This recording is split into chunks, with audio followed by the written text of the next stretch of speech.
আপনারা সবাই ভালো আছেন এবং ভালোর তলে আছেন। আমিও ভালো আছি, আর আজকে অনেক বেশি ভালো আছি। একটা কারণে, সেটা হচ্ছে যে আজকে যে ঘটনাটি আপনাদের শোনাবো সেটি পাঠিয়েছেন আমাদেরকে সুকান্ত মাইতি। চলুন কথা না বাড়িয়ে ঘটনায় যাওয়া যাক। তবে তার আগে বলি, যারা শুনছেন তারা অনুগ্রহ করে আমাদের চ্যানেলটি সাবস্ক্রাইব করবেন এবং অবশ্যই বেল আইকনে ক্লিক করবেন, যাতে করে সমস্ত নোটিফিকেশন পেয়ে যান সাথে সাথে। চলুন কথা না বাড়িয়ে শুরু করি আমাদের আজকের ঘটনা। আসসালামু আলাইকুম রাসেল ভাই। জানি আল্লাহর রহমতে আপনি সর্বদাই ভালোর তলে থাকেন। রাব্বি ভাই সহ ভূত.com এর সমগ্র টিমের প্রতি সেলাম, স্নেহ ও ভালোবাসা জ্ঞাপন করে আজ আবারও হাজির হলাম একটি লোমহর্ষক ঘটনা নিয়ে। ভুল ত্রুটি ক্ষমা সুন্দর দৃষ্টিতে দেখার অনুরোধ রইল। চলুন ঘটনায় যাওয়া যাক। সেদিন সন্ধ্যাবেলা আমি একা তারাপীঠের মহাশ্মশানে গিয়েছিলাম। স্ত্রী ও ছেলে তখন হোটেলেই ছিল। তারাপীঠের সেই বিখ্যাত মহাশ্মশানে এসে দাঁড়ানো মাত্রই এক অদ্ভুত অনুভূতি উপলব্ধি করলাম। চারপাশে ধোঁয়া, নিস্তব্ধতা, আর রাতের অন্ধকারের সাক্ষী ধুক ধুক করে জ্বলতে থাকা কিছু প্রদীপের আলো। আশেপাশে তেমন কেউ ছিল না। আরো কিছুটা ভেতরের দিকে এগিয়ে যেতেই হঠাৎ অনুভব করলাম কেউ যেন একজন আমার দিকে তাকিয়ে আছে। সেদিকে খেয়াল করতে গিয়ে দেখি এক বৃদ্ধ লোক কিছুটা দূরে বসে আছেন। সমগ্র শরীরে ছাই বর্ষ মাখামাখি, চুল অনেকটা লম্বা, জটার মতো পাক খেয়ে ঝুলে আছে। দেখে মনে হয় অঘরী সন্ন্যাসী। আমি কৌতূহলে খানিকক্ষণ চুপচাপ দাঁড়িয়ে থাকি। উনিও কয়েক মুহূর্ত আমার দিকে তাকিয়ে থেকে বললেন, দাঁড়াও, আমি আসছি। বিস্ময়ে আমি নির্বিকার। ভ্রমটা কাটে একরাশ ভারী কণ্ঠস্বরে সন্ন্যাসী আমাকে ডেকে নিয়ে গিয়ে একটা চাতালে বসলেন। মুহূর্তের জন্য আমার ভট্টাচার্য দাদুর কথা মনে পড়ে গেল। তিনিও তো তারাপীঠে কৌশিকী অমাবস্যায় এলে এমনই একটি চাতালে আশ্রয় নিতেন, এই মহাশ্মশানে। অবশ্য তখনকার শ্মশান আর এখনকার শ্মশানের মধ্যে আকাশ পাতাল পার্থক্য। এখানে ছোট্ট করে বলে রাখি, যারা নিয়মিত আমার ঘটনা শোনেন তারা ভট্টাচার্য দাদুকে চেনেন। পরবর্তীতে ওনার ঘটনা আরো দেব। আমি বসতে বসতে তাকে প্রণাম করলাম। আমি আপনার সঙ্গে কিছু কথা বলতে চাই, কিছু জানতে চাই, যদি আপনি অনুমতি দেন। আসলে আমি আপনার জীবনের কিছু অভিজ্ঞতা শুনতে চাই। উনি কিছুক্ষণ চুপ রইলেন, তারপর মাথা নেড়ে পূর্বের মতো গম্ভীর স্বরে বললেন, কি সাক্ষাৎকার নেবে বুঝি? ওই যে কি বলে, ইন্টারভিউ? বলতেই পারি, কিন্তু ভিডিও করা যাবে না, লিখে নিতে পারো। আমি সম্মতি দিলাম। সঙ্গে সঙ্গে একটি ডায়েরি পেন জোগাড় করে তার সামনে হাজির হই। উনি একটু সোজা হয়ে নড়ে চড়ে ধ্যানস্থ আসনে বসলেন। মুখে কোনো হাসি নেই, মুখের ভঙ্গিমা একেবারে শান্ত, কিন্তু তার মধ্যেও যেন এক উজ্জ্বল তেজ। আমি নিজে থেকেই তাকে গুরুজি বলে সম্বোধন করলাম। কেন ডাকলাম জানি না, কিন্তু তখন স্বাভাবিকভাবে ভেতর থেকে বেরিয়ে এসেছিল। তিনি ধীরে ধীরে কথা বলতে শুরু করলেন। তার গলার স্বর ছিল খুবই নিচু, কিন্তু গম্ভীর ও স্পষ্ট। আমি মন দিয়ে শুনছিলাম আর ডায়েরিতে লিখছিলাম। সেদিন যা যা তিনি বলেছিলেন তার একটি শব্দ আমি বাদ দিইনি। তিনি প্রথমেই বললেন, যা বলবো সব সত্যি, বিশ্বাস না করলে কোনো সমস্যা নেই, তবে ভুল কিছু লেখা চলবে না। কথোপকথনের সময় লক্ষ্য করি গুরুজির চোখের দৃষ্টি একবারও এদিক ওদিক যায়নি।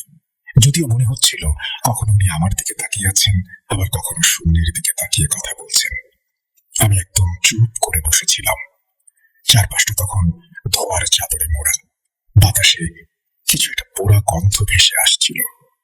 এই সাক্ষাৎকার নেওয়ার সময় আমি বুঝতে পেরেছিলাম সেখানে কিছু একটা আছে যা সাধারণভাবে ব্যাখ্যা করা যায় না। গুরুজির কাছ থেকে কিছুটা ঘটনা সংগ্রহ করি, তবে আজকে ওনার অভিজ্ঞতা উপলব্ধি করতে যে সাক্ষাৎকারটা নিয়েছিলাম সেটাই অক্ষত অবস্থায় আপনাদের সামনে তুলে ধরলাম। নমস্কার শ্রোতা বন্ধুরা, জানি আপনারা সবাই আল্লাহর রহমতে ভালো আছেন, সুস্থ আছেন। আমি সুকান্ত মাইতি আজ আবারও হাজির হলাম একটি অন্যরকম ঘটনা নিয়ে। কতটা ভয়ের জানি না, আপনারাই বিচার করবেন। এবার দেশে ফিরে তারাপীঠে যাওয়ার পরিকল্পনা ছিল, এবং সেখানে গিয়ে তারাপীঠের মহাশ্মশানে উপস্থিত কোন তান্ত্রিক, অঘরী, সাধু সন্ন্যাসীর সাথে আলাপ করে সাক্ষাৎকার, তাদের জীবনের অভিজ্ঞতা, কিছু লোমহর্ষক ঘটনা সংগ্রহ করার পরিকল্পনা ছিল। আমি রাসেল ভাইকে আগেই জানিয়েছি। সেই মতো আমি আমার পরিকল্পনায় সফল হই, তবে ভিডিও আনতে পারিনি। আগেই বলেছি, গুরুজির করা বারণ ছিল ভিডিও না করতে পারলেও বেশ কিছু ঘটনা এবং সাক্ষাৎকার এনেছি, এবং সেগুলো হয়তো শ্রোতা বন্ধুদের পছন্দ হবে, এটাই আমার আশা। আরেকটা বিষয়, কেউ দয়া করে ফটো দেখান, নাম বলেন, ঠিকানা বলে দেন, এভাবে এই সমস্ত বলে অযথা বিব্রত করবেন না। কারণ যে মানুষটা ভিডিও দেননি তিনি যে ফটো দেবেন না সেটাই স্বাভাবিক। আর ঠিকানা ও নাম, না আমি ওনাকে ওনার নাম জিজ্ঞেস করেছি, না ওনার কোনো ঘর বাড়ি আছে বলে আমার মনে হয়েছে। গাছতলা শ্মশানে বসেন উনি, কখন যে কোথায় থাকেন কেউ জানে না। আর ভবিষ্যতে যে আবার ওনার সাথে দেখা হবে সেটা নিয়ে আমার সংশয় আছে। যাই হোক, আমি ওনাকে প্রশ্ন করা শুরু করি।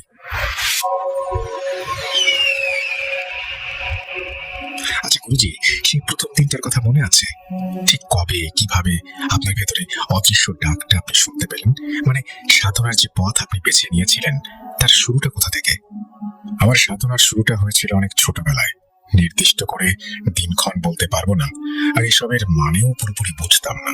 তবে যখনই মা বাবার সঙ্গে মন্দিরে যেতাম ঠিক তখনই দেবী মূর্তির দিকে তাকিয়ে থাকতাম অপলক। সেই চোখ ছিল এক গভীর টানের, যেন কোনো অদৃশ্য শক্তি আমায় টেনে নিচ্ছে। সময়ের সঙ্গে সঙ্গে সেই আকর্ষণ এক গভীর সাধনায় রূপ নেয়। ঘুরে বেরিয়েছি কাশী, কামাখ্যা, ত্রিবেণী, বৈদ্যনাথ, এমনকি আরো অনেক দূরে, যেখানে পৌঁছাতে রাত পেরিয়ে যেত। প্রতিটি স্থানে ছিল নিজস্ব এক অনুভূতি, কোনটা প্রশান্তির, কোনটা ভয় জাগানো, কোনটা আবার প্রবল শক্তির স্পর্শে শিউরে ওঠার মতো। তবুও কোথাও একটা অপূর্ণতা ছিল মনের ভেতর, এক অদ্ভুত না পাওয়া বোধ। ঠিক সেই সময় আমি পা রাখি তারাপীঠে। ভোরবেলা, কুয়াশায় ঢাকা চারপাশ, আর মন্দিরের গেট বেরোতেই যেন সময় থমকে যায়। ঠান্ডা বাতাস কানে কানে যেন কিছু ফিসফিস করছিল। মনে হচ্ছিল কেউ বা কিছু আমায় লক্ষ্য করছে। আমার ভেতরটা জানে, মাটির গন্ধ, ধূপের ধোঁয়া আর সেই প্রাচীন চত্বর সব মিলিয়ে এমন এক অনুভূতি হলো যা আগে কখনো পাইনি। মনে হলো আমার সব পথ যেন এখানে এসেই শেষ হয়ে গেছে, কিংবা এখান থেকেই আসল শুরু। গুরুজি, আপনি তো বহু শক্তির স্পর্শে এসেছেন, বহু স্থানে ঘুরেছেন। কখনো কি এমন কিছু ঘটেছে যা যুক্তির বাইরে, বাস্তব অথচ ব্যাখ্যাতীত, এমন কিছু যা আপনাকে স্তব্ধ করে দিয়েছিল? অলৌকিক অভিজ্ঞতা অনেকবারই হয়েছে, কিন্তু একটি রাতের কথা আজও আমার মনে কাঁপন ধরায়। সে অনেকদিন আগেকার কথা। তখন আমি জোয়ান। তারাপীঠে অবস্থানকালে আমার দায়িত্ব ছিল শ্মশানের পাশে একটা নির্ধারিত স্থানে কিছু বিশেষ নিয়ম পালন করা। ওই জায়গাটি এমন যেখানে প্রতিটি শবদেহ পুজোর পর পরিণতির পথে পাঠানো হতো। দিনের বেলায় সে স্থান নিঃসঙ্গ ও শ্রদ্ধায় ভরা থাকে, কিন্তু রাতে চারপাশে এক অদ্ভুত গা ছমছমে পরিবেশ। অনেক রাতে আমি শুনতাম অদ্ভুত আওয়াজ, যেন কারো নগ্ন পা ধুলোয় টেনে টেনে হাঁটছে। কখনো হালকা নিঃশ্বাসের শব্দ, আবার কখনো স্পষ্ট অনুভব করতাম কেউ যেন ঠিক আমার পাশেই দাঁড়িয়ে আছে, কিন্তু ফিরলেই শূন্যতা। এক রাতে পূর্ণিমার চাঁদ উঁকি দিচ্ছে কুয়াশার আড়াল থেকে। আমি মন্ত্রপাঠ শেষ করে চুপচাপ বসে আছি। হঠাৎ চোখের সামনে দিয়ে এক অদ্ভুত ছায়া ভেসে গেল, মানুষের মতো, কিন্তু আবার ঠিক মানুষ নয়। ছায়াটি থমকে দাঁড়ালো এক মুহূর্তের জন্য, আর আমি অনুভব করলাম আমার শরীরের রক্ত যেন জমে গেছে। সেই ছায়ার ভেতর ছিল এক অস্পষ্ট ব্যথা, এক অপূর্ণতা যা চোখে দেখা যায় না, শুধু অনুভব করা যায়। ছায়াটি এক মুহূর্তে মিলিয়ে গেল অন্ধকারে। আমার মনে হলো এটি কোনো পথভ্রষ্ট আত্মা নয়, বরং আমারই কোনো অতীত জীবনের পরিচিত সত্তা। হয়তো কিছু বলতে এসেছিল আমায়, আমি বুঝতে পারিনি। সেই রাত থেকে আমি বিশ্বাস করতে শুরু করি সবকিছু দেখা যায় না, কিছু কিছু অনুভব করার জন্য থাকে। আচ্ছা গুরুজি, আপনার এত বছরের এই গহন তপস্যা, অদেখা অজানা জগতের লেনদেন, এই সাধনার ছায়া কি আপনার জীবনকে শুধু স্পর্শ করেছে নাকি একেবারে গ্রাস করে নিয়েছে? আপনি কি এখনো প্রতিদিন তার অদৃশ্য প্রভাব টের পান, নাকি সেই পথ হারিয়ে গিয়েছে চিরতরে? প্রশ্ন শুনে গুরুজির চোখ দুটো হঠাৎই যেন চকচক করে উঠল, যেন ভেতর থেকে আগুন ছুটে বেরোচ্ছে। গলায় নেমে এলো এক গভীর কাঁপন। গুরুজি বলছেন, স্পর্শ বলছো? সেটা কোনো সাধারণ স্পর্শ নয়, সেটা এক আগুন, একবার জ্বলে উঠলে আর নেবে না। আমি হারাইনি, বরং আটকে গেছি এক বিভাজনের রেখায়। ইহলোক আর পরলোকের মাঝখানে দাঁড়িয়ে আছি, জীবন্ত ছায়া হয়ে। প্রতিদিন ঘুম ভাঙে মৃতদের হাসিতে। বাতাসে শুনি অদৃশ্য কণ্ঠস্বর, তারা ডাকছে কখনো ধ্বংসের জন্য, কখনো মুক্তির জন্য। এটা এক ভিন্ন জগতের অনুভূতি, বাইরে থেকে কিছুই বোঝা যায় না। কিন্তু যদি কখনো তুমি অগ্নি ও সব দেহের মধ্যে শক্তির প্রবাহ অনুভব করো, তখন বুঝতে পারবে এই জীবন ও মৃত্যু একে অপরের পরিপূরক। আমার জন্য এসব সাধারণ। আমি নিজেকে এই শক্তির সঙ্গে একাকার করে নিয়েছি। একবার কাশীর মহাশ্মশানে অমাবস্যার রাতে এক ছিন্ন মস্তক দেহের ওপর আসনরত অঘরী আমায় এক বিশেষ তপস্যা শেখান। তখনই বুঝেছিলাম এই পথ থেকে ফেরার কোনো রাস্তা নেই। সাধনার নামে আমি যা চেয়েছিলাম তা পেয়েছি, তবে তার বিনিময়ে আমার আত্মা আর আমি বলে কিছু অবশিষ্ট নেই। আজ যা বসে আছে তোমার সামনে, সেটা আমি নই। আমি সেই রাতে হারিয়ে গিয়েছিলাম। এখন শুধু মা তারা, মা কামাক্ষার কৃপায় বেঁচে থাকা এক ছায়া মাত্র। আমি আবার প্রশ্ন করলাম, আচ্ছা, আপনার বয়স কত গুরুজি? কিছু মনে পড়ে না? গুরুজি ধীরে ধীরে মাথা তুলে তাকালেন, ঠোঁটে হালকা এক রহস্যময় হাসি। বয়স? ওটা কেবল শরীরের হিসাব। আমি তো শরীর ছাড়িয়ে গিয়েছি বহু আগেই। কত বছর, কত দশক, তার হিসেব নেই আর। একা একাই চলে যায়, কখনো শ্মশানে, কখনো মৃতের স্মৃতিতে। সময় আমার জন্য থেমে গেছে অনেক আগে। তুমি যা দেখছো, এর চেহারা শুধু তোমার চোখে ধরা পড়া এক মায়া জাল।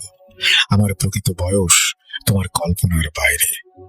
আমি সময়কে টপকে গেছি আলো অন্ধকারের মাঝে দাঁড়িয়ে।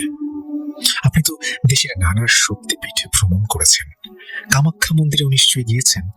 আচ্ছা গুরুজি, সেখানে আপনার কোনো বিশেষ অভিজ্ঞতা ছিল কি? একটু চুপ থেকে গম্ভীর হয়ে বললেন, কামাখ্যা প্রাচীন তন্ত্র শক্তির মূল কেন্দ্রস্থল। আমি তখন সবে তারাপীঠ থেকে কামাখ্যায় গেছি। এক রাতে আমি একা বসেছিলাম মন্দিরের পাশের একটি চাতালে, ধ্যানমগ্ন অবস্থায়।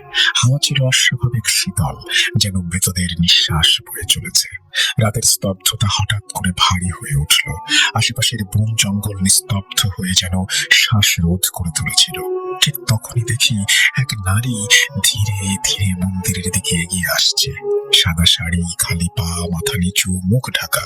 প্রথমে মনে হলো হয়তো কোনো ভক্ত বা অঘরিণী সাধিকা সাধনার জন্য আসছে, কিন্তু চোখ কচলে ভালো করে দেখতেই আমার শরীর কেঁপে ওঠে। তার শরীরের ঠিক পেছনে একটা ঘন কালো ছায়া যেন লেপ্টে রয়েছে, যেন দ্বিতীয় আরেক অস্তিত্ব তাকে অনুসরণ করছে অথবা তাকে চালনা করছে। ছায়াটি ক্রমশ আকার পরিবর্তন করে বিকৃত মুখ নিচ্ছিল। এদিকে সেই নারীর পার মাটিতে ছুঁয়ে চলছিল না। আমি স্তম্ভিত হয়ে তাকিয়ে রইলাম। নিঃশ্বাস যেন অজান্তেই স্তব্ধ হয়ে গেছে। কোনো শব্দ নেই, কেবল হাওয়ার মধ্যে সেই ছায়ার ফিসফাস। তুই দেখলি, এখন আর তুই একা থাকবি না। কামাক্ষার ওই রাত আজও আমার মনে কাঁপন ধরায়। সেই ছায়া আজও মাঝরাতে ফিরে ফিরে আসে। আপনি কি নিশ্চিত যে সেটা বাস্তব ছিল? মা কামাক্ষা পীঠস্থানের সঙ্গে আমার সম্পর্ক কোনো পর্যটকের মতো নয়, তা গভীর, মগ্ন, এক কথায় বললে আত্মার স্তরে স্তরে প্রথিত। বহু বছর ধরে আমি যাচ্ছি সেখানে, ধ্যান করছি, সন্ধ্যা পেরিয়ে রাতেও থেকেছি, কিন্তু সেই রাত আমার কাছে শুধু ভয় নয়, এক অচেনা চেতনার মুখোমুখি হওয়ার রক্ত শীতল স্মৃতি হয়ে আছে। সে রাতের সেই দৃশ্যের পর আমি হতবুদ্ধির মতো কাঠ হয়ে সবটা দেখছিলাম। বাস্তবতা ও মায়াজালের মেল বন্ধনে সবকিছু যেন গুলিয়ে যাচ্ছিল। আমি দেখি ছায়া বেষ্টিত সেই নারী ধীরে ধীরে এগিয়ে আসছে মন্দিরের দিকে। আগেই বলেছি, মুখ ঢাকা, সাদা কাপড় গায়ে, পা মাটিতে ছুটছিল না, ভেসে ভেসে চলে। কয়েক মুহূর্ত পর হঠাৎ এসে থেমে গিয়ে ধীরে ধীরে মাথা তুলে আমার দিকে তাকালো। তার সেই চোখ আমি আজও ভুলতে পারি না। তা ছিল শূন্য, গভীর, আর তাতে লুকোনো ছিল নিঃশব্দ মৃত্যু। আমার বুক কেঁপে ওঠে, ঠোঁট শুকিয়ে যায়। সে চোখ সরিয়ে কিছু একটা বলল, কিন্তু শব্দগুলো অস্পষ্ট, যেন পুরনো কোনো মৃতের ভাষা। শীতলতা আরো বাড়তে থাকে। আমি কাঁপতে কাঁপতে মন্দিরের দিকে এগিয়ে যাই। মন্দিরের প্রবেশদ্বারে পৌঁছতেই আলো নিভে যায়। হঠাৎ করে চারপাশটা ঠেকে যায় অন্ধকারে, যেন কেউ আলো গিলে ফেলেছে। নিস্তব্ধতা এত ঘন হয়ে উঠেছিল যেন কান পেতে থাকতেও কিছু শুনতে পারছিলাম না। তারপরেই সেই ভয়াল শব্দ, এক নারকীয় হাসি, হাহাকার ও উল্লাস মিশ্রিত, যেন কোনো প্রাচীন দানবীয় আত্মা জেগে গেছে। হাসিটা যেন আমার বুক চিরে দিচ্ছিল। অচেনা আতঙ্কে মাথার সমস্ত চুল খাড়া হয়ে যায়। আমি দাঁতে দাঁত চেপে সংকোচে মন্দিরে প্রবেশ করতে যাব, আর ঠিক তখনই অনুভব করলাম একটা প্রবল টান। কোনো এক শক্তি যেন আমার ভেতর থেকে সব শুষে নিচ্ছে। সেই মুহূর্তে মনে হলো আমি আর আমি নই, আমার ভেতরে ঢুকে পড়ছে কোনো এক অতি প্রাকৃত সত্তা। সেই শক্তি ছিল ভয়ঙ্কর, কিন্তু একই সঙ্গে মায়াময়, মাতৃসুলভ, কিন্তু নিষ্ঠুর। যেন মা কামাখ্যা নিজেই আমাকে যাচাই করছিলেন। তখনই বুঝলাম এই অভিজ্ঞতা আমার জীবনের সবচেয়ে ভয়ানক কিন্তু সর্বোচ্চ সত্য উপলব্ধি। এটি আমায় একদিকে ভেঙে দিলেও অন্যদিকে গড়ে তুলছিল। তার হাসির প্রতিধ্বনি আজও আমার ধ্যানে মাঝে মাঝেই ভেসে ওঠে। কিন্তু আমি জানি যেদিন সে পুরোপুরি ফিরে আসবে সেদিন আর ফেরবার পথ থাকবে না। তবুও আমি অপেক্ষা করি কামাখ্যার সেই ছায়ার দ্বিতীয় দর্শনের জন্য। গুরুজির কথাগুলো আমি বিমোহিত হয়ে শুনছিলাম। সত্যি আমাদের মতো সাধারণ মানুষের কাছে তার বলা অভিজ্ঞতাগুলো কাল্পনিক ফেইরি টেলের মতো লাগাটা স্বাভাবিক, কিন্তু তা অস্বীকার করা কি এতটাই সহজ? তার চোখে তখন একটা অদ্ভুত থমকে থাকা আলো, যেন কোনো স্মৃতি তাকে হীন করে দিচ্ছে। বাইরে তখন ঝিরঝিরে বাতাস, চারপাশটাকে অস্বস্তিকর নিস্তব্ধতায় মোড়া, আর এই নিস্তব্ধতায় যেন গুরুজির স্মৃতিকে গভীর করে তুলছিল। আমি বিস্ময়ে আরো কিছু অভিজ্ঞতা শোনার জন্য জিজ্ঞাসু দৃষ্টিতে গুরুজির দিকে তাকাতেই তিনি হঠাৎই থেমে গিয়ে কিছু স্মৃতিচারণ করলেন। তারপর নিচু গলায় বলতে শুরু করলেন, আমার জীবনে এরকম অনেক রহস্য আছে যেগুলি সবার পক্ষে বোঝা সম্ভব নয়। শুনতে যখন চাইছো তবে শোনো। কামাখ্যা মন্দিরের সেই অভিজ্ঞতা ছাড়াও আমার আরেক ভয়ানক ঘটনার অভিজ্ঞতা আছে, যা আজও আমাকে তাড়া করে বেড়ায়। সেই রাতে আমি একা ছিলাম গুহায়। গুহাটি কামাখ্যা মন্দির থেকে কয়েক ক্রোশ দূরে পাহাড়ের গা ঘেঁষে এক নির্জন খাঁজে। এখন অবশ্য তার আশেপাশে লোক বসতি গড়ে উঠেছে, তবে আমি যে সময়কার কথা বলছি তখন সে স্থান ছিল ঘন জঙ্গলে ঘেরা। তবে কোলাহল বাড়লেও আজও সেখানকার পথ সাধারণ দর্শনার্থীদের জন্য নিষিদ্ধ। শুধু সন্ন্যাসী বা সাধকেরা যান সেখানে, তাও অনুমতি নিয়ে। আমি জিজ্ঞাসা না করেও বুঝলাম গুরুজি বোধহয় অনুমতির তোয়াক্কা করেননি। তিনি বলতে থাকেন, গুহাটি বাইরে থেকে দেখতে ছোট, কিন্তু ভেতরে ঢুকলেই বোঝা যায় সেটা আসলে অনেকটা লম্বা ও সরু। ভেতরে এতটাই অন্ধকার যে দিনের বেলা সূর্যের আলো ঢুকলেও 1 ফুটের বেশি সামনে কিছু দেখা যায় না। পাথরের দেয়ালগুলো স্যাঁতস্যাঁতে, মাঝে মাঝে জল টপ টপ করে পড়ছে। ছাদে ঝুলে আছে সহস্র বাদুড়ের দল, নিচে বিচ্ছিরি সব পোকারা চলাচল করছে। সে সময় আমি প্রায় 1 মাস ধরে ওই গুহায় ধ্যান করেছিলাম। রাতে গুহার চারপাশে এক অদ্ভুত শীতল বাতাস প্রবাহিত হতো, যা শরীরের রক্ত জমিয়ে দেওয়ার মতো। এই পর্যন্ত বলেই গুরুজি একটু থেমে লম্বা একটা শ্বাস নিলেন, যেন দম বন্ধ করা পুরনো কোনো বিষাক্ত স্মৃতির ধোয়ার ভেতর থেকে সেই মাত্র ফিরলেন। গুহার সেই স্যাঁতস্যাঁতে ঠান্ডা পরিবেশ যেন তাকে মুহূর্তের জন্য ছুঁয়ে গেছে আবারও। তার চোখে তখন অস্বাভাবিক তীব্রতা, যেটা আমি একটু আগেই দেখেছি, কিন্তু সেটা আরো প্রবল ছিল। তিনি আমার দিকে কঠোর দৃষ্টিতে তাকিয়ে গম্ভীর স্বরে পুনরায় বলতে শুরু করলেন, গুহার ভেতরে ঢুকে মাঝ বরাবর একটা জায়গায় বসতাম আমি। পাথরের বেদির মতো একটা জায়গা, সেটাই ছিল আমার ধ্যানের আসন। আর ঠিক সামনে আমি কিছু ধূপকাঠি জ্বালিয়ে রাখতাম, যাতে ধূপের ধোঁয়া ও তার গন্ধে গুহার অস্বস্তিকর দুর্গন্ধ কিছুটা কমে এবং মন শান্ত হয়। দিনে পাখির ডাক শোনা গেলেও রাতে শুধুই নিস্তব্ধতা, মাঝে মাঝে হাওয়ায় কাঁপতে থাকা পাতার মৃদু শব্দ, আর পাথরের ফাঁক দিয়ে সাপের চলাচলের হিসহিস আওয়াজ। আমি গুহার দেয়ালে একটু গা ঘেঁষে বসতাম। প্রথম কয়েকদিন সাধনা, ধ্যান সবকিছু স্বাভাবিকভাবেই চলছিল, কিন্তু কিছুদিন নির্বিঘ্নে কাটার পর ঘটনাটি ঘটল। সেই রাতে গুহা কেমন যেন আচমকাই ভারী হয়ে উঠেছিল। বাইরে ছিল কুয়াশা, ঠান্ডা বাতাস, কিন্তু গুহার ভেতরে ঠান্ডা থাকলেও কেমন শীতল নয়, বরং শীতকালের ভেতরে এক ধরনের সংকেত ছিল, যেন কেউ হাওয়াকে ব্যবহার করে কিছু বলার চেষ্টা করছে। সন্ধ্যার একটু পর ধ্যানমগ্ন থাকা অবস্থায় হঠাৎ গায়ের লোম খাড়া হয়ে উঠল।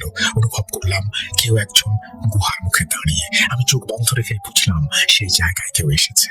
কেউ যেন পায়ে হাঁটে না। আমি ধীরে ধীরে চোখ খুলতেই দেখি গুহার মুখে দাঁড়িয়ে একটি ছায়া। অন্ধকারে তার অবয়ব স্পষ্ট ছিল না, কিন্তু গুহার ভেতরে প্রজ্বলিত যজ্ঞকুণ্ডের লাল অগ্নিশিখার আলোয় আমি ঠিক বুঝতে পারছিলাম এটা কোনো মানুষের ছায়া নয়, আবার একেবারে অমানুষও নয়। তার উচ্চতা ছিল প্রায় 6 ফুট, কাঁধ চওড়া, হাত দুটি শরীরের তুলনায় দীর্ঘ, কিন্তু সবচেয়ে অস্বাভাবিক ছিল তার গতিবিধি। ছায়াটি ধীরে ধীরে গুহার ভেতরে প্রবেশ করতে লাগলো, কিন্তু কোনো হাঁটার শব্দ ছিল না। পায়ের নিচে পাথর, তবু একটাও টু শব্দ নেই। এমনকি ধূপকাঠির ধোঁয়াও তার দিকে গেলে অদ্ভুতভাবে ঘুরে অন্যদিকে চলে যাচ্ছিল, যেন হাওয়ার প্রবাহ তাকে স্পর্শ করতে ভয় পাচ্ছিল। সে চলছিল, অথচ সময় যেন স্থিত। সে যতই কাছে আসছিল ততই বাতাস ভারী হয়ে উঠছিল। গুহার দেয়ালে কুয়াশার মতো কিছু জমাট বাঁধছিল। আমার মনে হয়েছিল সেই ছায়াটা কেবল আমাকে নয়, পুরো গুহাটাকে গ্রাস করতে চাইছে, যেন এক ভয়াল চেতনা ধীরে ধীরে গুহার প্রতিটি কণা, প্রতিটি বাতাস দখল করে নিচ্ছে। প্রথমে ভেবেছিলাম সেটা বোধহয় মন্দিরের সেই ছায়াটি, হয়তো আবার দেখা দিয়েছে, কিন্তু না, আমি ভুল ছিলাম। কারণ হাওয়াতে তখন আর কোনো প্রাণবন্ত গন্ধ ছিল না, ছিল কেবল ভেজা পাথর, পোড়া হাত আর এক ধরনের অজানা তীব্র গন্ধ, যেন সহস্র মৃত আত্মার দীর্ঘশ্বাস জমে ঘনীভূত হচ্ছে। আমি চোখে চোখ রাখলাম, হ্যাঁ, ছায়ার চোখে। সে এগিয়ে আসতে লাগলো, ধীর অথচ নীরব, কোনো শব্দ নয়, কোনো অনুভূতি নয়। তার গা থেকে রক্ত লাল আলো বের হচ্ছিল। সে আলো কিছুটা আলোকিত করছিল না, বরং ছুঁচ্ছিল। যা ছুঁয়েছিল তাই অদৃশ্য হয়ে যাচ্ছিল। পাথরের গায়ে সে আলো পড়তেই তা যেন গলে কালো ছাই হয়ে যাচ্ছিল। আমার বুঝতে আর বাকি ছিল না, এটি কোনো সাধারণ আত্মা নয়, এ হচ্ছে এমন কিছু যেটা অনেক বছর ধরে বন্দী, দীর্ঘ পুরনো এক অন্ধকার। গুহার মধ্যেখানে আমি বসেছিলাম যজ্ঞকুণ্ডের সামনে, কিন্তু সেই আগুনের রং তখন লাল নয়, ছিল ধূসর। আগুন ছিল, কিন্তু তাবে ছিল না প্রাণ। আর তখনই সে ছায়া একেবারে আমার সামনে এসে থামলো। আমি স্পষ্ট দেখলাম তাকে। তার উচ্চতা 6 ফুটের বেশি, দেহ গাঢ় ধূসর, চোখ দুটো যেন গলে যাওয়া আগুনের মতো লাল, যেগুলো ধীরে ধীরে ঘুরছে নিজের কক্ষপথে। তার মুখে ছিল না ঠোঁট, ছিল না নাক, কেবল দুটি গভীর খাঁজ, যার ফাটল দিয়ে শ্বাসের শব্দ বের হচ্ছে। সেই শ্বাস না, সেটাকে শ্বাস বলা যায় না, যেন ঘন ছায়ের স্তর ভেদ করে উল্টো দিক থেকে নিঃশ্বাস নিচ্ছে। আর সঙ্গে একটি দুর্গন্ধ ভেসে আসছিল, যা পৃথিবীর কোনো পরিচিত বস্তু থেকে নয়। তা ছিল এমন এক গন্ধ যার ঘ্রাণে এক অপার্থিব শক্তি বিরাজমান। তার দেহের মাঝখানে একটা ছোট লাল রঙের দাগ জ্বলছিল ধুকপুক করে। প্রথমে মনে হয়েছিল সেটা কোনো আলো, কিন্তু ভালো করে তাকিয়ে বুঝলাম সেটা যেন স্পন্দিত কিছু, হয়তো বন্দি আত্মার কেন্দ্র। আমি যেভাবে তাকিয়েছিলাম সেও একইভাবে আমার দিকে তাকিয়েছিল। আমাদের মাঝখানে তখন কেবল এক হাতের দূরত্ব।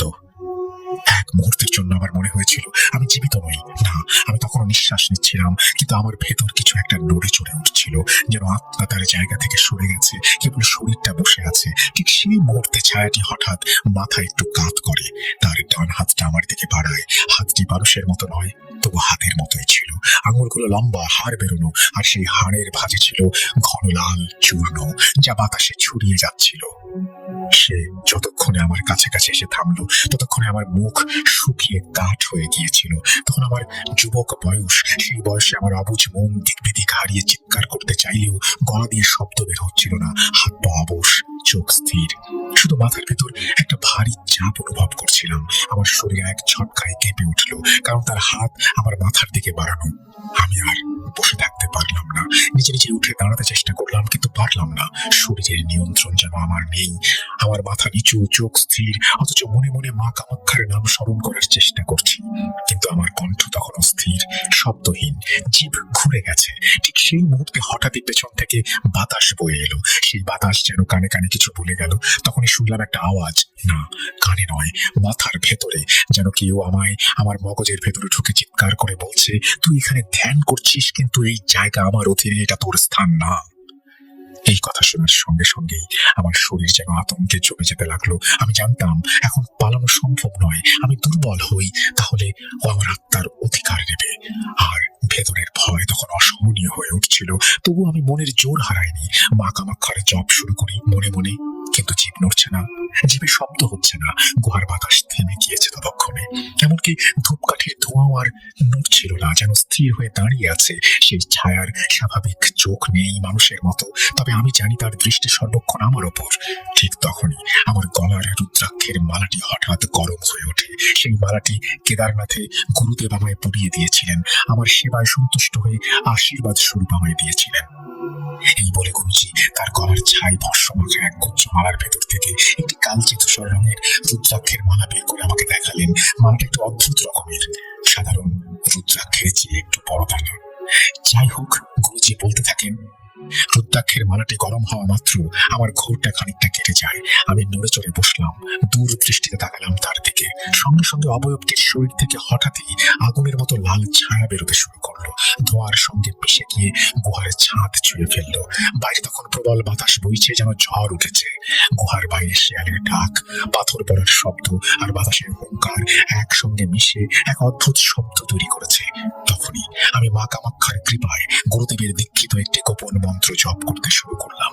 মন্ত্রটি সেদিনের আগে পর্যন্ত ব্যবহার না করায় যেন মনের মধ্যে চাপা পড়ে গিয়েছিল, কিন্তু সেদিন হঠাৎই মনে পড়ে যায়। আমি উচ্চারণ শুরু করলাম ধীরে ধীরে, গম্ভীর স্বরে, আর তখনই বুঝতে পারলাম যে আমি আত্মসমর্পণ করব না। কয়েক মুহূর্ত পর হঠাৎই এক বিকট আর্তনাদ গুহার শেষ প্রান্তে চলে যায়। সেই চিৎকার মানুষের ছিল না, সেটা ছিল যন্ত্রণায় এমন এক স্তর যেটা কেবল বদ্ধভূমিতে শোনা যায়। এইভাবে বেশ কিছুক্ষণ কেটে যায়। শরীর নিস্তেজ হয়ে আসে, কিন্তু চেতনা ছিল প্রবল। রাত তখন প্রায় শেষ। সেই ছায়াটি আর আসেনি, কিন্তু তার রেখে যাওয়া অনুভব যেন পুরো গুহার ভেতরে পরিবেশটাকে ভারী করে তুলেছিল। শেষে ভোর রাতে আচমকায় একটা কাক ডেকে ওঠে গুহার বাইরে, 3 বার কা কা শব্দে। তন্ত্রশাস্ত্র মতে রাতের শেষ প্রহরে 3 বার কাক ডাকলে তা কোনো অশুভ সত্তার ফিরে আসার সংকেত। আমি আবারও ধূপ জ্বালাই, মাটিতে বসে 2 চোখ বন্ধ করে শুরু করি এক গভীর মন্ত্র জপ। এটা ছিল অঘরপন্থীদের মৃত চেতনার উল্টো পাঠ, যা শুধুমাত্র আত্মাদের ঘুম পাড়াতে ব্যবহৃত হয়। প্রায় 8 মিনিট 10 মন্ত্র জপ করার পর হঠাৎ কপালে ঠান্ডা একটা হাতের স্পর্শ অনুভব করি। শরীর আতঙ্কে শিথিল হয়ে গেলেও চোখ না খুলে দৃঢ় চাপা গম্ভীর স্বরে বললাম, তুমি যদি শান্ত হয়ে ফিরে যাও তবে আমি তোমার নাম উচ্চারণ করব না, কিন্তু যদি ফিরে আসো তবে এই অস্থিমালা দিয়ে তোমার আবরণ ছিন্ন করব। কোনো উত্তর নেই, শুধু একটা কাঁপুনি। গুহার দেয়ালে ধীরে ধীরে নখ দিয়ে আঁচড় কাটছে। সঙ্গে সঙ্গে উঠে দাঁড়িয়ে গুহার এক কোনায় রাখা আমার থলে থেকে কাশীর মহাশ্মশানে সিদ্ধ একটা পুরনো খণ্ডিত খুলি, এক মুঠো ভস্য, একটি ছোট কাঠের শুল বের করে খুলিটি পাশে রেখে ভস্য দিয়ে তন্ত্রগণ্ডি টেনে শুলটি দিয়ে তার মাঝখানে একটি মুখোশ আঁকলাম। সেটি ছিল মরক সংহারী মুখোশ, যা শুধুমাত্র তখনই ব্যবহার করা হয় যখন কোনো আত্মা সীমানা লঙ্ঘন করে জীবিতের জগতে প্রবেশের স্পর্ধা দেখায়। এরপর গুহার প্রবেশদ্বারের দিকে মুখ করে দৃঢ়স্বরে বলে উঠলাম, তুমি যেই হও আমি তোমার অতীত জানি। তুমি সন্ন্যাসিনী অঘরী সাধিকা এক সময় কাশীতে আত্মহত্যা করেছিলে, কিন্তু তোমার আত্মা মোহ ত্যাগ করতে পারেনি। এখন তুমি ফিরেছো কারণ কেউ তোমাকে এখানে টেনে এনেছে। আমি জিজ্ঞেস করবো নাকি, কিন্তু এবার তুমি শান্ত না হলে আমি বাধ্য হব তোমাকে ছিন্ন করতে। এই কথা বলার সঙ্গে সঙ্গে হাওয়ার দমক যেন এক ঝটকায় পুরো ঘর দুলিয়ে তুললো। মাটিতে রাখা ধূপদানি উল্টে গেল, আগুন জ্বলতে শুরু করলো, আর গুহার প্রবেশদ্বারে ছায়াটি আবারও ধীরে ধীরে ঘন হয়ে উঠল। কিন্তু এবার সেটা আর নিঃশব্দ ছায়া না, এবার তার গলায় ফ্যাঁসফ্যাঁসে আওয়াজ, তুই আমাকে চিনলি কিভাবে? আসলে আমি ধ্যানমগ্ন অবস্থায় বুঝতে পেরেছিলাম সন্ন্যাসিনী কাশীতে নদীতে ঝাঁপ দিয়ে আত্মহত্যা করেছিল। আমি বুঝতে পেরেছিলাম সাধিকার অতৃপ্ত আত্মা একদিন ফিরবে, কিন্তু সে ভুল জায়গায় ফিরেছে। ছায়াটি তারস্বরে চিৎকার করা মাত্রই বাইরের কাকগুলো চিৎকার করে উঠল কা কা শব্দে। তারপর ছায়াটি যেন ভেঙে পড়ল মাটিতে, ধুলোয় ধোঁয়ার মতো ছড়িয়ে গেল চারিদিকে। কেবল একটা মেয়েলি স্বরের ফিসফিসানি থেকে গেল বাতাসে। গুরুজি কিছুক্ষণ চুপ রইলেন। তারাপীঠের মহাশ্মশানের বাতাস তখন নিস্তব্ধ। মনে হচ্ছিল তিনি আবারও সেই গুহার গা ছমছমে গভীর পরিবেশে ফিরে গেছেন। আমি কিছু বলতে পারছিলাম না, শুধু নীরবে তার দিকে তাকিয়েছিলাম আর অপেক্ষা করছিলাম তিনি আবার কখন বলা শুরু করবেন।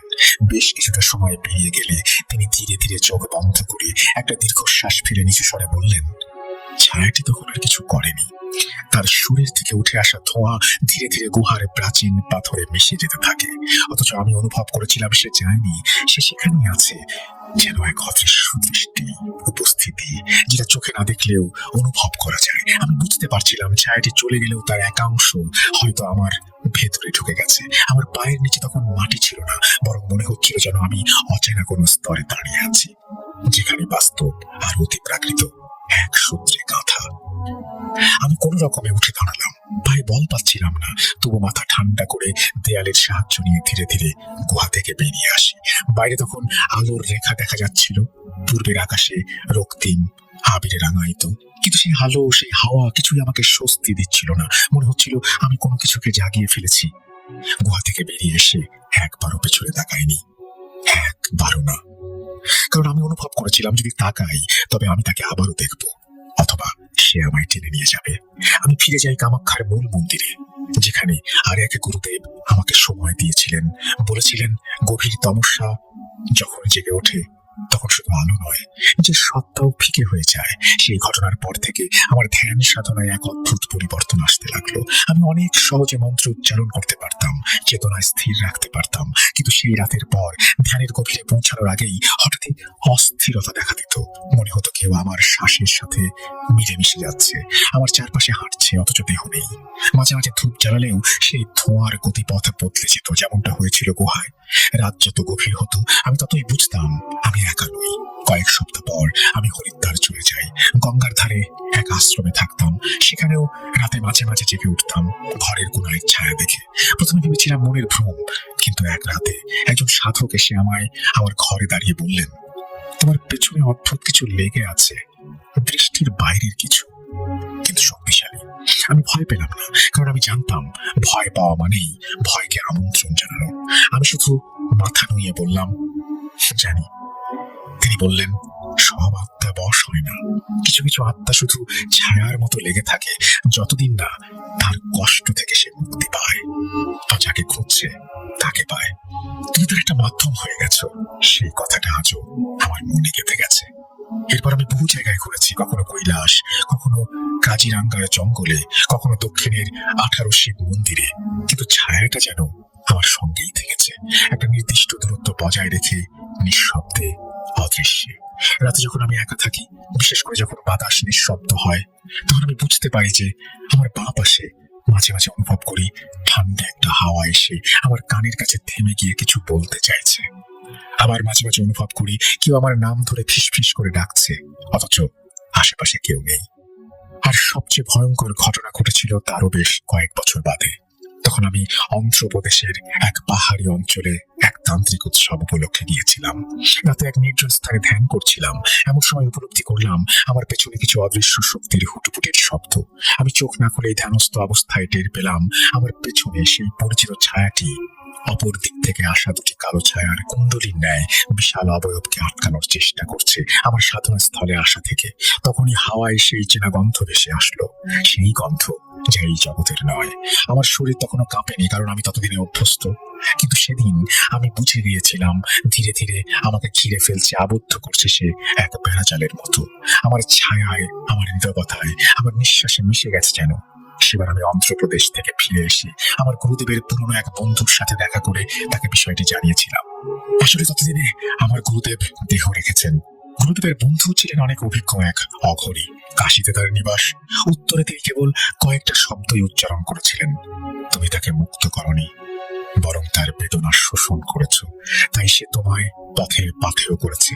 যতদিন না তুমি তাকে তার গন্তব্যে পৌঁছে দাও, সে তোমার ছায়া হয়ে থাকবে।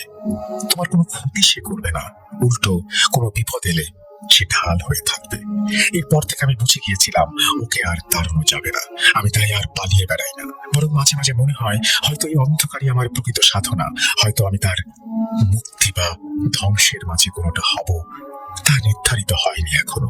আমি এখন আর নিজেকে আগের মতো সাধক ভাবি না, আমি একজন পথিক, এক অন্ধকার অতৃপ্ত আত্মা, আমার সহযাত্রী। একদিন হয়তো আমি আবারও সেই গুহায় ফিরবো, কিন্তু এবার পালিয়ে আসার জন্য নয়। আমি হয়তো তার অতীত জানার চেষ্টা করব, তার আত্মহত্যার পেছনের কাহিনী কি, কে তাকে এখানে ডাকলো, কি কারণে সে আমার উপরে এমন প্রভাব বিস্তার করছে, সেসব জানতে পারবো। কারণ যে অজানা সে কখনো হয় না শেষ। আমি এটাও জানি, আজও যদি আমি রাত্রে গভীরে চোখ বন্ধ করে ধ্যান করতে বসি, তবে তার ফিসফিসানি ভেসে আসে। সে বলে, তুই আমায় দেখে ফেলেছিস, তাই আমি তোর পথের পাথেও। আর তখন আমার মনে হয় আমি হয়তো পুরোপুরি জীবিত নই, শুধু শ্বাস নিচ্ছি তার সঙ্গে। এই বলে গুরুজি থামেন। ওনার কথায় এক অদ্ভুত মাধুর্য ছিল, ওনার চোখের সেই রহস্যময়তা যে আমাকে ভীষণভাবে তাড়িত করেছিল। সাক্ষাৎকার শেষে তিনি আমাকে ধীরে ধীরে বিদায় জানান। ওনার কাছ থেকে সেদিন বিদায় নিয়ে আসার সময় কেন জানি না, খালি মনে হচ্ছিল সাধারণত এই ধরনের সন্ন্যাসী সাধকদের একজন সাধন সঙ্গিনী হয়। তবে কি গুরুজির সাধন সঙ্গিনী একজন সন্ন্যাসীর প্রেতাত্মা? পেছন ফিরে তাকাতেই আঁতকে উঠি। দেখলাম গুরুজি আমার দিকে তাকিয়ে আছেন, চোখে তীব্র ক্রোধ, প্রশমিত উজ্জ্বল দৃষ্টি, অথচ ঠোঁটের কোনায় ক্ষমাশীল এক টুকরো হাসি। বুঝলাম হয়তো গুরুজি আমার অবোধ মনের কৌতূহলী পরিস্থিতি বুঝতে পেরে আমার ধৃষ্টতা ক্ষমা করে আমাকে হাসি মুখে বিদায় জানাচ্ছেন। তার সামনে বসতে পারার সৌভাগ্যের অনুভূতিটা আজও আমার মনে উজ্জ্বল হয়ে আছে। তার কথায় সাধনা, অভিজ্ঞতার অলৌকিকতা সবকিছু যেন এক অমোঘ রসায়নে মিলেমিশে একাকার। আমি পরদিনও গুরুজির সাথে দেখা করে ওনার কাছে আরো কিছু অভিজ্ঞতা সংগ্রহ করি। পরবর্তীতে সময় মতো তা একে একে আপনাদের সামনে আনবো। শেষবারের মতো বিদায় নেওয়ার সময় আমি গুরুজিকে অবোধ বালকের মতো জিজ্ঞেস করেছিলাম, গুরুজি, আমি আবার আপনার সঙ্গে কবে দেখা করতে পারবো? উত্তরে স্নেহময় ভঙ্গিমায় মৃদু হেসে বলেছিলেন, মা তারা চাইলে আবারও কখনো কথা হয়ে যাবে। মা তারা তোর মঙ্গল করুন, এখন যা। এই ছিল সাক্ষাৎকার রাসেল ভাই। এখন শ্রোতা বন্ধুরা বিশ্বাস করা বা না করা সম্পূর্ণ আপনাদের ব্যাপার। ইনশাল্লাহ দেখা হবে আবারও নতুন কোনো এপিসোডে। ততদিন পর্যন্ত ভালো থাকবেন, সুস্থ থাকবেন এবং ভূত.com শুনতে থাকবেন। এই বলে সুকান্ত মাইতি তার ঘটনা শেষ করেছেন। সুকান্ত মাইতি, আপনাকে অসংখ্য ধন্যবাদ আমাদের ঘটনা পাঠানোর জন্য, এরকম চমৎকার একটা ঘটনা চমৎকার ভাবে লিখে শেয়ার করার জন্য। আমি চাইবো যে আপনি আবারও ফিরে আসুন খুব দ্রুত, এবং সামনের এপিসোডগুলোতে, সামনে হ্যালোইনও আছে, সবকিছু মিলিয়ে একটা অন্যরকম পরিবেশ। কথা হবে আবারও আপনার সাথে। সেই পর্যন্ত আপনি ভালো থাকুন, সবাই ভালো থাকুক। আর এখন আমি এমন কিছু ঘটনায় যাবো যে ঘটনাগুলো হয়তো আপনি আগেও শুনেছেন বা কখনো শুনেননি বা বারবার শুনতে চাইবেন। চলুন শুরু করা যাক।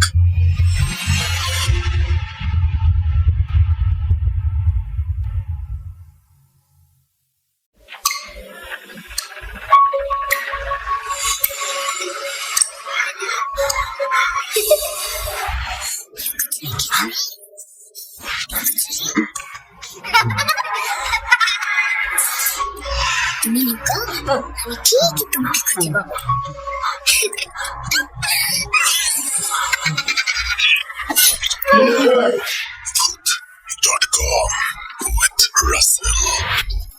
আরো একবার আপনাদের সবাইকে স্বাগত জানাচ্ছি। আমি রাসেল। আশা করছি সবাই ভালো আছেন, উপভোগ করছেন আমাদের আজকের এপিসোড। যদি এতটুকু আনন্দ দিতে পারি, যদি নিয়ে যেতে পারি সত্যি সত্যি ভয়ের রাজ্যে, তাহলেই নিজেকে ধন্য ভাবতে পারবো। কথা না বাড়িয়ে আমরা চলে যাচ্ছি আমাদের পরবর্তী ঘটনায়। আশা করছি এই ঘটনাটি আপনাদের ভালো লাগবে। চলুন শুনে আসি আমাদের দ্বিতীয় অডিও ক্লিপ। আসসালামু আলাইকুম রাসেল ভাই, আশা করি আল্লাহর রহমতে ভালোই আছেন। আমি গ্রিন রোড থেকে আবিদ বলছি, কারণ আমরা জানি আপনি সবসময় ভালোর দলে। ভূত.com শুরুর প্রত্যেকটা এপিসোড আমি প্রথম থেকেই শুনতেছি। তো অনেকদিন ধরে একটা ঘটনা পাঠানোর পরিকল্পনা করেছি। আমার ইচ্ছা ছিল সরাসরি স্টুডিওতে যে ঘটনা বলার, কিন্তু এই মুহূর্তে আমার পক্ষে স্টুডিওতে যে ঘটনাটি বলাটা একটু কষ্টকর, তাই ইমেলের মাধ্যমে ঘটনাটি পাঠালাম। আমার ঘটনা যদি ভালো লেগে থাকে তাহলে অনুগ্রহ করে ঘটনাটা পড়ে শোনালে অত্যন্ত খুশি হতাম। জানি না ঘটনাটা বুঝায় লিখতে পেরেছি কিনা। ঘটনাটা আমার দাদা বাড়ির। আমার দাদা বাড়ি হলো ইন্ডিয়ার দক্ষিণ 24 পরগনা। 1947 সনে দেশ বিভাগের পর আমার দাদা বাংলাদেশে চলে আসেন। তো আসল ঘটনায় যাই। 1940 সালের এক রৌদ্রোজ্জ্বল দুপুরবেলা আমার দাদা তার বাসার ছাদে যান। আমার দাদা অনেক শৌখিন ছিলেন, তাই ছাদে একটা ছোট পরিসর একটা বাগান করেছিলেন, অনেক ধরনের গাছ লাগান। তো কোনো এক কারণে একটা গাছের পাতা নড়ে উঠলো। প্রচন্ড গরম রৌদ্রোজ্জ্বল দুপুর, একদমই বাতাস ছিল না। তো ওই সময় গাছটা বারবার নড়ে উঠলো। তো দাদা গাছ থেকে একটা পাতা ছেঁড়ার জন্য গাছের ডাল ধরে টান দেন। সামান্য একটা পাতা, একটা টান দিলে ছিঁড়ে যাওয়ার কথা, কিন্তু আজব ব্যাপার হলো গাছের ডালটা টান দেওয়ার পরও ছিঁড়ে আসলো। এখন ওই ডাল থেকে পাতাটা ছেঁড়ার জন্য যখন পাতাটা ধরে টানা হলো, একদম তাজা রক্ত। দাদা একটু বোকা হয়ে গেল যে এত রক্ত আসলো কোথা থেকে। আস্তে আস্তে দেখা গেল দাদার আশেপাশে সব জায়গায় পুরা ছাদ রক্তে ভেসে গেল। দাদা কিছু বুঝে উঠতে পারছিলেন না। দাদা দেখলেন ওই ডালটা থেকেও রক্ত ঝরা শুরু হলো, একদম তাজা রক্ত। দাদা একটু বোকা হয়ে গেল রক্ত দেখে।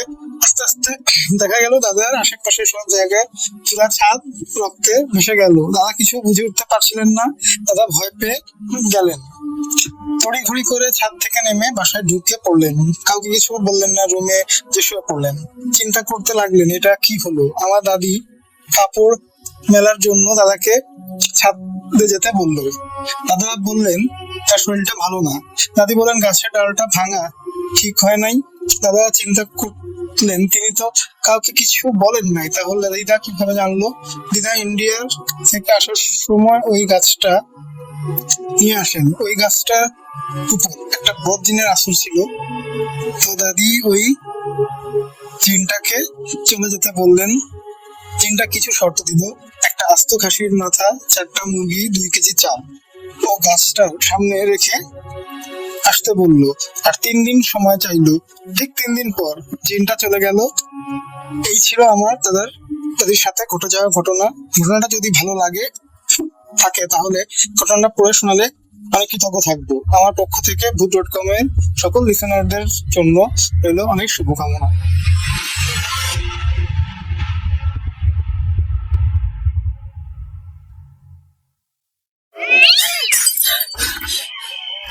আজ আবার শুনতে পাচ্ছেন শব্দটা? ভয়ের আরেক নাম ভূত.com with Russell। আরো একবার আপনাদের সবাইকে স্বাগত জানাচ্ছি। আমি রাসেল। যারা অডিও ক্লিপ পাঠিয়েছেন এবং পাঠান তাদের সবার জন্য আমার অনেক অনেক ভালোবাসা। ঈদের মধ্যেও আপনারা অনেক হেল্প করেছেন আমাদেরকে, এখনো হেল্প করে যাচ্ছেন। কথা বেশি বলতে চাই না, সে কারণে আমরা ঘটনায় চলে যেতে চাই। চলুন কথা না বাড়িয়ে সরাসরি ঘটনায় যাওয়া যাক। অডিও ক্লিপ টিপ। আসসালামু আলাইকুম রহমতুল্লাহ। রাসেল ভাই এবং লিসেনার সবাইকে আমি আমার পক্ষ থেকে সালাম জানাই। আশা করি রাসেল ভাই আপনি ভালো আছেন, আপনি সবসময় ভালোর দলে থাকেন। তো ভাই আমি আমার কাহিনী শুরু করতে চাচ্ছি, ঠিক আছে? এটি সম্পূর্ণ বাস্তব একটি ঘটনা ভাই, ঠিক আছে? এবং এই ঘটনাটি আমার সাথে ঘটেছে, ঠিক আছে? তো আমি ঘটনাটি শুরু করে দিতে চাই, আশা করি আপনাদের ভালো লাগবে। তো আমার বাড়ি হলো ভাই সিলেটের বিয়ানীবাজার উপজেলায়, ঠিক আছে? তো এই ঘটনাটি ভাই আমার সাথে ঘটেছে। তো আমি ভাবলাম যে ঘটনাটি যদি আপনাকে যদি দেওয়া যায় তাহলে হয়তো আপনার ভালো লাগবে। ঘটনাটি আপনি শ্রোতাদের লিসেনারদের কাছে শেয়ার করে দিবেন, ঠিক আছে? তো ভাই আমি আমার গল্পটি শুরু করতে যাচ্ছি, আপনারা সবাই মনোযোগ সহকারে শুনবেন। ঘটনাটি হচ্ছে আমার সাথে, ঠিক আছে? আমি 2000 আমার নানি আমার প্রচুর আদরের একজন মানুষ ছিলেন, ঠিক আছে? উনি আমাকে আমার মায়ের মতন খুব বেশি আদর করতেন। মা আর ওনার মধ্যে ভাই পার্থক্যই খুঁজে পেতাম না। এত বেশি ভালোবাসতেন আমার নানি আমাকে। তো প্রায় সময় কি হতো, আমার বাইক ছিল, ঠিক আছে? 2টা বাইক ছিল। তো আমার নানুকে প্রায় সময় নিয়ে আমি এখানে সেখানে ঘুরতে যেতাম বলতে উনার আত্মীয় স্বজনদের বাসায় বা কোনো প্রয়োজনে যদি কোথাও যাওয়া লাগতো উনাকে নিয়ে, তাহলে উনাকে বাইকে নিয়ে চলে যেতাম, ঠিক আছে? কারণ তো ভাই আপনি জানেন বাইক থাকলে তো আর অন্য কিছু নিয়ে ঘোরাফেরা করতে ভালোই লাগে না তেমন একটা। আর উনি সম্পূর্ণ সুস্থ ছিলেন, ঠিক আছে? উনার কোনো সমস্যাও ছিল না, শারীরিক কোনো সমস্যা ছিল না, তাই উনি বাইক চড়ে যেতে পারতেন। তো ভাই উনি 2021-এর শুরু থেকে, ঠিক আছে, একটু মানে দুর্বল হয়ে পড়েন, মানে ওনার এই ডায়াবেটিস, প্রেশার এগুলো আস্তে আস্তে বাড়তে থাকে, ঠিক আছে। তো ভাই মানে আমার মানে নতুন কাহিনী আর কি ভাই, হয়তো আমি গুছিয়ে বলতে পারতেছি না, তাই শ্রোতাদের কাছে এবং আপনার কাছে প্রথমেই বলে নিচ্ছি, যদি আমার মানে কথা বলার ধরন কোনো কথা বলাতে যদি কোনো রকম মানে ইয়ে থাকে, যে আপনারা দয়া করে মাফ করে দিবেন। তো ভাই 2021-এর শুরুতে উনি মানে হঠাৎ দুর্বল হয়ে পড়েন, ঠিক আছে। এই ধরেন 65-70 বছর ওনার হবে আনুমানিক। তো মানে যখন উনি দুর্বল হয়ে পড়ে, ওনাকে নিয়ে আমরা ডাক্তারে যাই, ঠিক আছে। ডাক্তারে যাই, ডাক্তার অনেক প্রেসক্রিপশন ঔষধ মেডিসিন দেয়, আমরা সেগুলো ব্যবহার করতে থাকি, ঠিক আছে। আস্তে আস্তে কি হলো যে উনি একদিন আমাকে বললেন যে উনি আর বাঁচবেন না, ঠিক আছে ভাই। আমাকে পাশে নিয়ে বললেন যে আমি বাঁচবো না, এই সেই বলছেন ভাই। আমার তখন কান্না চলে আসছিল, গানের তো আদর করি। তো উনার পিতা উনি বেঁচে ছিলেন 130 বছর, ঠিক আছে ভাই। উনি আমাদেরকে এগুলা গল্প করতেন। তো আমি উনাকে মানে একটু মানে কনফিডেন্স দেওয়ার জন্য বললাম, আরে না কি বললো, মানে তুমি আমরা এখানে ওনার বাবাকে আমরা মামা বলতাম। তো আমি বললাম যে মামা, উনি তো 130 বছর বেঁচে ছিলেন, তো আপনি টেনশন নিয়ে না, আপনি ওনার রেকর্ড বাঁধবেন ইনশাল্লাহ, আপনি 130-এর উপর বাঁচবেন। তো আর কি হবে ভাই এগুলা বললে, ঠিক আছে। তখন উনি হাসলেন আর বললেন, না রে ভাই, আমি আর বাঁচবো না, আমার শারীরিক অবস্থা খুবই খারাপ। তো একজন মুমূর্ষু রোগীকে ভাই সান্ত্বনা দেয়াই আমাদের দায়িত্ব, ঠিক আছে। তো আমরা সান্ত্বনা দিলাম, তার থেকে বেশি কিছু হলো না। তো উনি আস্তে আস্তে দুর্বল হয়ে পড়লেন এবং শেষ পর্যন্ত ওনাকে নিয়ে হসপিটালে রাখা হলো, ঠিক আছে। তো হসপিটালে তিনি 1 সপ্তাহ ছিলেন। 1 সপ্তাহ পর উনি আল্লাহর কাছে চলে গেলেন, মানে মারা গেলেন। তো মারা যাওয়ার পর ভাই মানে এখনো মানে যখনই ওনার কথা মানে আমার মনে হয়, তখনই ভাই কান্না চলে আসে, ঠিক আছে। কারণ খুব বেশি আদর করতেন উনি। তো আমার মেয়ের কাহিনী মানে এখান থেকে স্টার্ট হবে, ঠিক আছে। তো উনি মারা গেলেন, মারা যাওয়ার পর ওনাকে আমরা বাড়িতে নিয়ে আসলাম। আসার পর আমরা এই গুসল টুসল দিয়ে ওনাকে নিয়ে মাটি নিয়ে চলে আসলাম। তো তারপর থেকে ভাই কি হলো আমার সাথে, আপনারা দয়া করে একটু মনোযোগ সহকারে শুনেন। তো আমি ওনাকে মাটি দিয়ে আমাদের এখানে মানে আমরা মুসলমান যারাই বাংলাদেশি আছি, মানে ওনারা হয়তো সবাই জানেন যে মৃত্যুর পর 40 দিন কবর জিয়ারত অনেকেই করে থাকেন, করতে হয়, এরকম বলেন অনেকে। তো ভাই আমি কবর জিয়ারতে মানে যেতাম, ঠিক আছে ভাই, প্রতিদিন যেতাম, কখনো কখনো 2-3 বার যেতাম। আমাদের বাড়ি থেকে কবরস্থানের দূরত্ব প্রায় 6 কিলোমিটার, ঠিক আছে। প্রতিদিন 2-3 বার যেতাম ভাই, বুঝছেন। তো ওইখানে যেতাম আসতাম, ঠিক আছে। মানে আমার একটা মানে আবেগ আছে না, যে উনি হঠাৎ করে আমাদেরকে ছেড়ে চলে গেলেন। তো ভাই আমি এই জন্য বেশি বেশি জিয়ারত করতে যেতাম আসতাম। 40 দিনের উপরে হয়তো 45 দিনের মতো আমি জিয়ারত করি, ঠিক আছে। তো একদিন ভাই আমি রাত্রে মাগরিবের পরে গেছি, আসার আগে বেক হয়ে আসার কথা, ঠিক আছে। আমার বাসায় কিছু মেহমান ছিলেন, তাই ভাবলাম যে একটু তাড়াতাড়ি চলে আসবো। তো ভাই ওইখানে আমি যাওয়ার পর জিয়ারত শেষ করে, ঠিক আছে, লম্বা দোয়া করে আমি ভাই গাড়িতে উঠবো। তো গাড়িতে উঠার সাথে সাথেই ভাই মানে আমার বোঝা গেল যে পিছন আমার গাড়ির যে ব্যাক সিট আছে, ব্যাক সিটে কেউ আমার পাশে বসে, ঠিক আমার নানি যেভাবে আমাকে কাঁধে হাত দিয়ে বসে থাকতেন বাইকে উঠার পর, ঠিক তেমনই ভাই 100% ভাই ঠিক তেমনই ভাবে উনি আমার এখানে বোঝা গেল যে কেউ একজন হাত দিয়ে বসে আছে। তো আমি কি ভাববো ভাই, আমার গায়ের রুম এখনই মানে আমার গায়ের যে লুম যেগুলো আছে এখনই ভাই খারাপ হয়ে যাচ্ছে, বুঝছেন। এই কথাগুলো আছে না, মানে এত ভয়ানক একটা মুহূর্ত ছিল ভাই, মানে আমি বলতেই মানে এখন আমার গলা শুকিয়ে যাচ্ছে, ঠিক আছে। তো যখনই ভাবলাম বুঝলাম যে ওইখানে কেউ আমার হাত দিয়েছে ভাই, কোনো দিনও মানে ওই যে আমি এতদিন জিয়ারত করতে গেলাম, একদিনও ভাই এরকম হয়নি। এই 40 দিনের পরের কথা, 40 দিন থেকে 45 দিনের ভিতরেই মানে বোঝা গেল যে কোন একদিন আমি আসার সময় আমার কাঁধে এই অনুভূতিটা ফিল করলাম। তো ভাই এই থেকেই তো ভাই আমার সমস্যা শুরু হলো, ঠিক আছে। তো ভাই আমি ঘরে আসলাম, ঘরে আসার পর থেকে ভাই আমার মানে তারপর থেকে আমার ভাই ঘুম হয় না, ঠিক আছে। আমি ভয়ঙ্কর স্বপ্ন দেখি। তারপর অনেক সময় ভাই মানে আপনারা বিশ্বাস করবেন কি না জানি না, অনেক সময় ভাই আমি কোনো ভীতু মানুষ না ভাই, আমি একজন সাহসী মানুষ, ঠিক আছে। আপনাদের সাথে জাস্ট একটা রিয়েল এক্সপিরিয়েন্স হয়েছে, তাই আমি আপনাদের সাথে শেয়ার করতেছি। তো ভাই একদিন ঘুমাতে যাওয়ার পর হঠাৎ আমার পা ধরে কেউ একজন টান দিল, এবং আমার নানু আমাকে যেভাবে নাম ধরে ডাকতেন এভাবেই নাম ধরে ডাকলো, মানে বোঝা গেল যে নানু এখনো আছে। একদিনের ঘটনা। আরেকদিন আমি যে রুমে মানে ঘুমাই, আমার বেডরুম, ওই রুমে আরেকদিন ভাই সাদা কাপড় পরনে, রাত 3টা পরে, 3টার 3:30টার ভিতর হবে, হঠাৎ মানে যখন বিদ্যুৎ চলে যায় তখন কি হয়, যখন আপনারা মানে কেউ ধরেন প্রস্রাব করবেন, বাথরুমে যাবেন, তো সেক্ষেত্রে আপনারা কি করেন, লাইট খোঁজাখুঁজি করেন, ঠিক আছে। তো ভাই আমি ওই লাইট খোঁজাখুঁজির জন্য মানে ওইখানে মানে একটু আমার বিছানা থেকে প্রায় 10-15 হাত দূরে আমার একটা টেবিল আছে, ঠিক আছে। ওই টেবিলে আমি মানে হাত বুলাচ্ছি, ভাই কি বলবো ভাই, মানে হঠাৎ দেখি যে আমার বাঁ দিকে আমার নানু খারাপ ভাই, সাদা কাপড় পরনে, ঠিক আছে ভাই, আমাকে বলতেছেন এই নে লাইট। তখন ভাই আমি কি বলবো, মানে সাথেই ভাই আমি জোরে একটা চিৎকার দিলাম, ঠিক আছে। চিৎকার দেওয়ার সাথেই ভাই মানে আমি গেমে আমার শরীর থেকে প্রচুর পরিমাণে ভাই ঘাম ঝরতেছে, ঠিক আছে। তো এই কথা ভাই এখনো যে আমি বলতেছি ভাই আমার প্রচুর মানে কিরকম লাগতেছে। তো আমার চিৎকার শুনে ঘরে সবাই চলে আসেন, বলেন কি হয়েছে তোর। তো আগে থেকেই ভাই ওই যে আমার ঘুমের মধ্যে একদিন মানে উনি আমাকে পায়ে টান দিয়ে আমার নাম ধরে যে ডাকছিলেন, ওইটা ভাই আমি মানে ওদেরকে বলছি, ওনারা বলছিলেন না এরকম তো হতে পারে না, এগুলা হয়তো স্বপ্নে দেখছিস, ঠিক আছে। তো আজকের ভাই এই ঘটনাটি আমার চোখের সামনে ভাই, তখন আমি মাটিতে পড়ে আছি ভাই, ঠিক আছে। তখন ওনারা চলে আসলেন, আইসা বললেন কি হয়েছে, আমি বললাম এই থেকে এই পর্যন্ত মানে ঘটনা, যে এই সময় মানে নানু আমাকে বলছেন এই নে লাইটটা। তো এই কথাটা শোনার পর ভাই তারপর থেকে আমার আর ঘুম লাগে না। আরেকদিন ভাই আমার মানে এইরকম সমস্যা আমার হতেই থাকলো। তারপর আমার অনেক ভয় লাগতো। তারপর আরেকদিন আমি ঘুমাতে গেলাম, ঠিক আছে। আরেকদিন মানে মানে আমি ফিল করতেছি যে আমার মাথায় কেউ এইভাবে মানে হাত বুলিয়ে দিচ্ছে, ঠিক আছে। তো হাত বুলিয়ে দিচ্ছে এটা আমি দেখে মানে চেয়ে দেখি আমার নানু আমার দিকে চেয়ে বসে আছে, বুঝছেন ভাই। মানে যতদিনই মানে আমি দেখছি ওনাকে সাদা কাপড় পরনে, ঠিক আছে।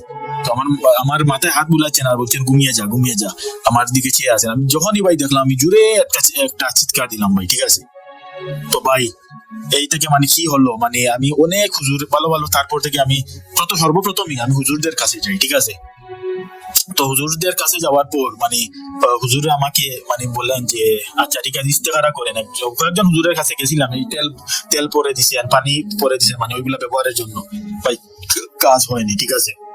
তারপর আমাদের এইখানের মাদ্রাসার বড় একজন হুজুর, ঠিক আছে, ওনার কাছে সবাই এসে মানে এরকম কোনো সমস্যা হলে আসে। তো ওনার কাছে গিয়ে আমি সব ঘটনা আমার বিস্তারিত বললাম, ঠিক আছে। তো বলার পর উনি আমার জন্য বললেন যে ইস্তেখারা করে দেখবেন যে কি হয়েছে, ঠিক আছে। তার মধ্যে আমি আরেকটা কথা বলে দিতে চাই, আমি যে আমার নানু থাকা অবস্থায় আমি যে 2টি বাইক চালাতাম, ঠিক আছে ভাই, এই ঘটনার পর থেকে মানে ওই যখন থেকে উনি আমার কাঁধে হাত দিছিলেন, ওই কাঁধে হাত দেওয়ার পর থেকে ভাই আমি বিশ্বাস করেন অথবা না করেন ভাই আমি এখনো বাইক চালাতে পারি না। যখনই আমি বাইক চালাতে যাই অথবা যে কোনো গাড়ি কার চালাতে যাই, তখনই ভাই আমার শরীরে মানে আমার কাছে লাগে যে মানে ফিল হয় যে কেউ আমার সামনে অথবা পিছনে বসে আছেন, ঠিক আছে। তারপর মানে আমি জানি না আমার কি জন্য যে শরীরে হঠাৎ অস্থিরতা চলে আসে, ঠিক আছে। মানে আমি যদি মানে গাড়িতে তৎক্ষণাৎ ব্রেক না করি মানে তখন আমি অ্যাক্সিডেন্ট করে ফেলবো ভাই, এরকম সমস্যা। মানে ধরেন আগে ভাই 100, 150, 200 কিলোমিটার আমি একা যেতাম আসতাম, ঠিক আছে, ট্যুর দিতাম, লং ট্যুর। কিন্তু এখন ভাই আমি 1 কিলোমিটার যেতেও পারি না, মানে আমার শরীরে অস্থিরতা চলে আসে। তো এই অস্থিরতার জন্য ভাই আমি অনেক ডাক্তারের কাছেও গেছি। আমার মামা আছেন একজন ডাক্তার, আমার চাচাতো ভাই একজন ডাক্তার আছেন। তো ওনাদের কাছে গিয়ে বলি যে আমার এইরকম সমস্যা, যে আমি বাইক চালাতে গিয়ে বা যে কোনো কিছু চালাতে এখন আমি পারি না, আমার শরীরে হঠাৎ অস্থিরতা চলে আসে, মানে তৎক্ষণাৎ আমার শরীরের হাতে পায়ে কোনো রকম মানে শক্তি আমি পাই না। তখন ওনারা সবাই আমাকে বললেন, 2-3 জন অভিজ্ঞ ডাক্তার বললেন যে তুমি বাইক বা কোনো রকম গাড়ি চালিও না যতদিন পর্যন্ত তুমি না পুরো মতো ঠিক হো। তো ভাই 2021 এখন 2023 চলতেছে, ঠিক আছে, 23 জুন মাস চলতেছে। তো ভাই এই 2021 পর থেকে এখনো পর্যন্ত ভাই আমি কোনো রকম গাড়ি বা বাইক আমি চালাতে পারি না। আমার 2টি বাইক ছিল, এই বাইকগুলো আমি বিক্রি করে দিছি সির্ফ মানে শুধু এই কারণেই ভাই, ঠিক আছে। তো ডাক্তারদের কাছে কোনো রকম কোনো মেডিসিন নাই এটির। তো ওনারা বলছেন, যখন আমি বললাম যে আমার এটা কখন কমবে, তো ওনারা বললেন যদি কমে তাহলে কমলো, না হলে মানে যতদিন কমছে না তুমি এভাবে বাইক বা কোনো গাড়ি চালাবে না, নাহলে তুমি হঠাৎ অ্যাক্সিডেন্ট করে ফেলতে পারো, ঠিক আছে। তো আমাকেও ওনারা বলছিলেন যে তোমার এই ঘটনাটা, আমি 6 বছর বাইক চালাইছি, ঠিক আছে। তো ওনারা আমাকে বলছিলেন যে তোমার এই সমস্যাটা কখন থেকে হয়েছিল। তো আমি আর কি বলবো ভাই, এই ঘটনাগুলো বললাম। তো ওনারা তো ভাই ডাক্তার, ওনারা মানে কেউ এগুলা বিশ্বাস করেন নাই, ঠিক আছে। ওনারা বলছেন যে না, এইরকম কোনো কিছুর জন্য এরকম সমস্যা হতে পারে না। তো আমি আমার মূল টপিকে চলে যাই। পিছনে যে বলছিলাম যে হুজুর আমার জন্য যে ইস্তেহারা করার কথা বলছিলেন, তো উনি ভাই ইস্তেহারা করলেন, ঠিক আছে। ইস্তেহারা করে মানে উনি দেখলেন যে এরকম কিছু একটা সমস্যা আছে আমার সাথে, ঠিক আছে। মানে ওই যখন আমি ওই গুরুস্থান থেকে ফিরছিলাম, তখন ওইখান থেকে একটা সমস্যা আমার হয়েছিল। তো আমি ওনার কাছে জানতে চাইলাম যে কি সমস্যা। মানে উনি আমাকে তখন বলেন নাই, আমাকে এটাই বলছেন যে সমস্যা আছে, আর আমি বিস্তারিত এটা বলতে পারবো না, বিস্তারিত বললে হয়তো আমারও সমস্যা হতে পারে, ঠিক আছে। তারপর থেকে ভাই এইরকম মানে মানে এখনো আমি স্বপ্নের মধ্যে মাঝে মধ্যে এরকম অনেক কিছু দেখতে পাই, বা নানান সমস্যা হয়, মানে ভালো মতো ঘুমই হয় না ভাই, ঘুমের ঔষধ খেয়েও ঘুম হয় না অনেক সময়। তো এটাই ছিল ভাই আমার মূল আজকের ঘটনা, ঠিক আছে। তো তারপর থেকে এখনো ভাই এরকমই চলতে পারছি, শারীরিক কোনো সমস্যা হয় না, তবে বাইক বা কোনো গাড়ি চালাতে গেলে আমার সমস্যা হয়, মানে আমার কাছে ফিল হয় যে কেউ আমার আশেপাশে আছে। তো এখন এরকমই আছি। আপনারা সবাই আমার জন্য দোয়া করবেন যাতে আল্লাহ আমাকে দ্রুত শারীরিক এবং মানসিকভাবে সুস্থ করে দেন, যাতে আমি আগের মতো বাইক চালাতে পারি। তো রাসেল ভাই, এটাই ছিল আমার আজকের ঘটনা অনেক লম্বা হয়ে গেছে। যদি আমার ঘটনাটি আপনার কাছে ভালো লাগে, দয়া করে আপনি আমাকে জানাবেন, ঠিক আছে। আর এটাই ছিল আমার ঘটনা। আপনারা সবাই ভালো থাকবেন, আর দোয়া করি বুথ এফএম অনেক এগিয়ে যাক। ওকে, আসসালামু আলাইকুম রহমতুল্লাহ।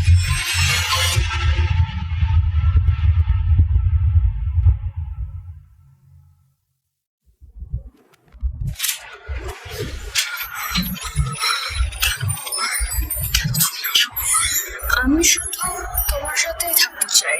কিভাবে সম্ভব? মৃতদের এই পৃথিবীতে থাকতে নেই। তুমি তুমি চলে যাও প্লিজ, চলে যাও। সবটাই কি ইলুশন, নাকি অন্য জগতের কেউ কখনো হাজির হয়ে যায় সুখের বালকে? ভূত.com with Russell।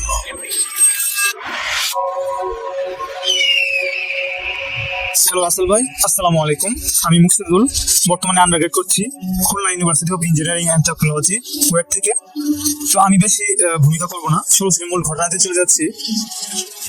ঘটনাটা আমার সাথে আজ থেকে আরো 13 কি 14 বছর আগে ঘটে। তখন সম্ভবত আমার বয়স 8 অথবা 9, সম্ভবত আমি ক্লাস 3 অথবা 4 পড়ি। সেদিন বিকেলবেলায় আমি আমার চাচার নাম আব্দুল খালেক মাস্টার। তো চাচার বাড়ির বাঁ পাশে একটা বড় পুকুর আছে। আমি বিকালবেলায় সেই পুকুরের পাড়ে, সেখানে আমার বড় বোন, চাচাতো বোন এবং আরো কয়েকজন ছিল। তো ছোটবেলায় আমি একটু দুরন্ত টাইপের ছিলাম। আমি তখন নিজেই ব্যায়াম করলে যেমন পুশ আপ করে, অর্থাৎ হাতের উপর ভর দিয়ে বুক উপরে ওঠানো হয়, নিচে নামানো হয়, সহজ কথায় বুক ডাউন করছিলাম। এখানে একটা কথা বলে রাখি, এই পুকুরের পাশে একটা বেশ বড় ঘন জঙ্গল রয়েছে। আর আমার আম্মুর কাছ থেকে শোনা, আমার এলাকার এক পাড়াতো বোন, নামটা আমি সঙ্গত কারণে উল্লেখ করছি না, তো আমারও জন্মের অনেক আগে নাকি একদিন উনি গর্ভাবস্থায় পেটে বাচ্চা নিয়ে সন্ধ্যার সময় ওই পুকুরের পাশ দিয়ে হেঁটে যাচ্ছিলেন। তো হঠাৎ তিনি কেউ খিলখিল করে হাসছে এমন শব্দ শুনতে পান, আর তৎক্ষণাৎ নাকি তিনি পা পিছলে পড়ে যান। পেটে প্রচন্ড ব্যথা নিয়ে তিনি অজ্ঞান হয়ে যান। পরবর্তীতে তার পেটের বাচ্চাটা জন্ম নিলে তা মানসিকভাবে ভারসাম্যহীন হয়। তো সেই বাচ্চাটার বয়স এখন আমার চেয়েও বেশি, এখনো সে জীবিত, আর আমি তাকে খুব কাছ থেকে দেখেছি। আশ্চর্যজনক ব্যাপারটা হলো, তার হাতে একটা খড়ের টুকরো থাকে সবসময়। আর রাসেল ভাই বিশ্বাস করেন, তার চেয়েও আশ্চর্যের ব্যাপারটা হলো, কেউ যদি তার কাছ থেকে সেটা ছিনিয়ে নেয় বা কেড়ে নেয় এবং খড়ের গাদায় ফেলে রাখে, সে ঠিকই অসংখ্য খড়ের মাছ থেকে সে নির্দিষ্ট পার্টিকুলার টুকরো খুঁজে নিয়ে আসে। কেউ ঠিক ওইটার মতোই ভিন্ন কোনো টুকরো ফেরত দিলেও সে তা নেয় না। কিভাবে জানে সে সেটা বুঝে ফেলে? I have no idea. আর যদি কেউ ছিঁড়ে ফেলে সেই টুকরোটা, তাহলে সে নতুন খড়ের টুকরো খুঁজতে বের হয়। মজার ব্যাপার হলো, সে নিজের মতো একটা চুজ করে, কেউ 1000টা টুকরো ধরিয়ে দিলেও নেয় না। তো আমি আবারও মূল ঘটনায় ফিরে আসি। আমার এলাকার ওই পাড়াতো বোন যে জায়গায় অজ্ঞান হয়ে গিয়েছিল, আর ফলস্বরূপ সেই অ্যাবনর্মাল ছেলেটা জন্ম হয়, সেই জায়গাটাতেই বিকালবেলা আমি বুক ডাউন করছিলাম। হঠাৎ করে আমি অনুভব করলাম আমার বুকটা ধক করে উঠেছে। আমি তাড়াতাড়ি উঠে বসলাম। ওই দিন রাতে ঘুমানোর পর অনেক ভয়ঙ্কর একটা স্বপ্ন দেখি। স্বপ্ন দেখতে দেখতেই ঘুম থেকে সজাগ হই। রাত তখন আনুমানিক 2টা কি 3টা। দেখি আম্মু আমার মাথার পাশে বসে আছে, আমার মাথায় তিনি পানি ঢালছেন। আমি অনুভব করি আমার শরীরে প্রচন্ড ব্যথা আর সারা শরীর জ্বরে পড়ে যাচ্ছে। আমি কারো কথাই ঠিক মতো বুঝতে পারছিলাম না, আমি যেন একটা ঘোরের মধ্যে চলে যাই। আর আমার খুব কষ্ট হচ্ছিল, বারবার মনে হচ্ছিল আমি বোধহয় মারা যাচ্ছি। আর মৃত্যু এতটা কষ্টের হয়? সেবার সুস্থ হতে আমার বেশ সময় লেগে যায়, তারপর ধীরে ধীরে স্বাভাবিক হতে থাকি। কিন্তু আমি কিছুদিন পর আবিষ্কার করি আমি আসলে অস্বাভাবিক হয়ে যাচ্ছি। আমি ঘুমালে সজাগ হয়ে যেতাম, কিন্তু মনে হতো কেউ আমাকে চেপে ধরে আছে। আমি সবার কথা শুনতে পেতাম, কিন্তু অনেক চেষ্টা করেও আমি আমার শরীরকে নড়াতে পারতাম না। এবার আমি কথা পর্যন্ত বলতে পারতাম না। আর এমন ঘটনা আমার সাথে প্রতিদিন ঘটতে থাকে। একদিন ঘুম থেকে সজাগ হয়ে দেখি আমি আমাদের পুকুরের পানিতে শরীরের অর্ধেক ডুবানো অবস্থায় শুয়ে আছি, আমার মাথা পুকুরের ঘাটে। তখন ঠিক মধ্যরাত, চাঁদের আলো পানিতে পড়ে চাঁদের কম্পমান রিফ্লেকশন তৈরি করছে। সেই আলোতে আমি স্পষ্ট দেখতে পেলাম একটা সাদা অবয়ব ধীরে ধীরে পানির উপর দিয়ে হেঁটে চলে যাচ্ছে। কিছুক্ষণ পর্যন্ত আমার ঘুর কাটে, আমি এক দৌড় দিয়ে বাসায় চলে আসি। রাসেল ভাই বিশ্বাস করেন, এসব ঘটনা মনে করলেও আমি এখনো অনেক ভয় পেয়ে যাই। আমার মাঝে সেই আতঙ্কগুলো এখনো কাজ করে। এমন অসংখ্য ঘটনা আছে, আমি যদি বলতে শুরু করি তাহলে হয়তো সারা রাতেও আমার বলা সেই ঘটনাগুলো শেষ হবে না। আমার কাছে এমন আরো অনেক ভয়ঙ্কর ভয়ঙ্কর ঘটনার অভিজ্ঞতা আছে। কুয়েট ক্যাম্পাসেও আমার কয়েকজন বন্ধুর সাথে ঘটে যাওয়া ভয়ঙ্কর ঘটনার এক্সপিরিয়েন্স করতে হয়েছে। তো সেগুলো না হয় অন্য কোনোদিন আপনাকে বলবো। আজকে এই পর্যন্তই। ভালো থাকবেন রাসেল ভাই। আসসালামু আলাইকুম।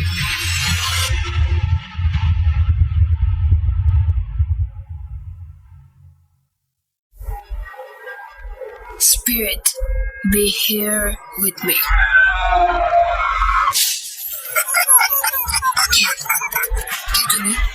Hood.com. The fear returns with Russell.